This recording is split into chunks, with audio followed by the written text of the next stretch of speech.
Okay, for this mini lecture, I want you to focus on description. So, needless to say, I'm sure you've seen this 5 million times, the five senses, and then the idea is how do we write using these five senses? And it's not an easy thing.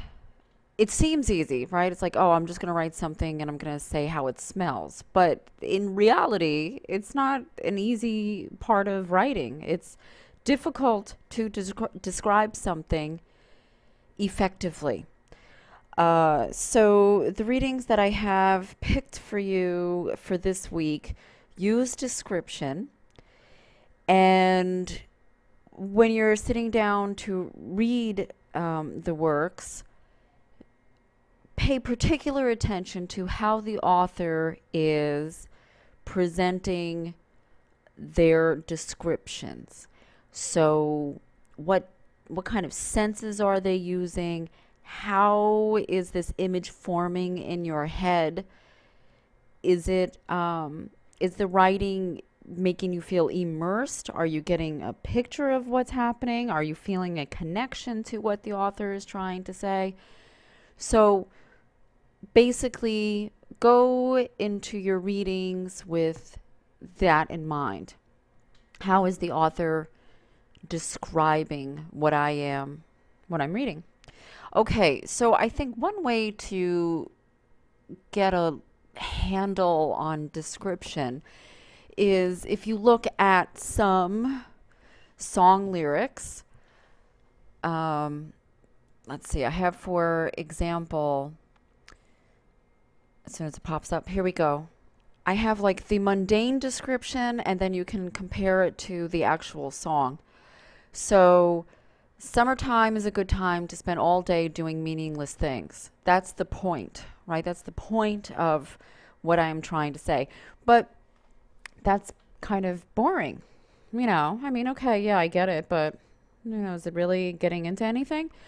So, if we look at a lyric, you can see that it's much more descriptive. I don't remember this song, but it's a perfect time of day. Throw all your cares away.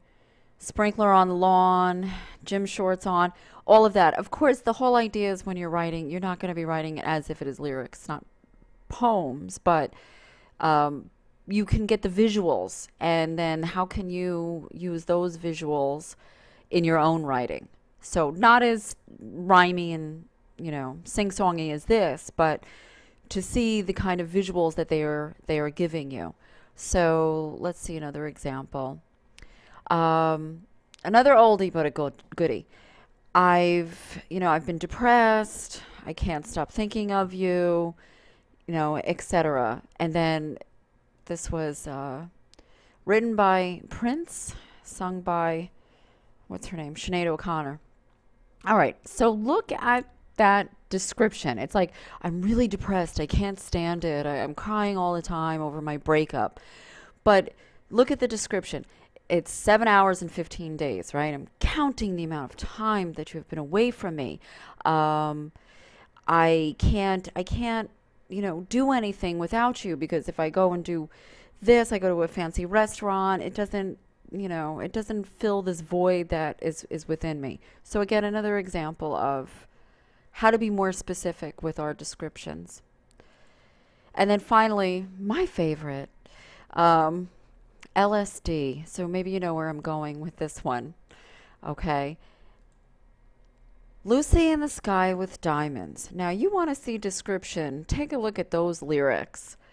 Um, they're far out, man. But they really are exceptionally descriptive, and probably they were all high when they were writing this. But, tangerine trees, marmalade skies, the kaleidoscope eyes, all of this is incredibly detailed, filled with an incredible amount of description. And so, even if you have never, and I hope you have it, tripped out, you can have an idea of what it would mean to be on an LSD trip, right? By studying Lucy in the Sky with Diamonds. So anyway, I just wanted you to get that in your mind before you're going to do this week's readings. And also, when you are writing your own narrative, you will want to see if you can use some of these techniques in your own writing, because that's what makes the writing come alive. It's the use of details, it's the use of description. So the more you write, the better you get at it, as with anything. So give it a try and see what you can come up with. And maybe you want to experiment a little bit with your words, etc., that kind of stuff. Okay, thanks.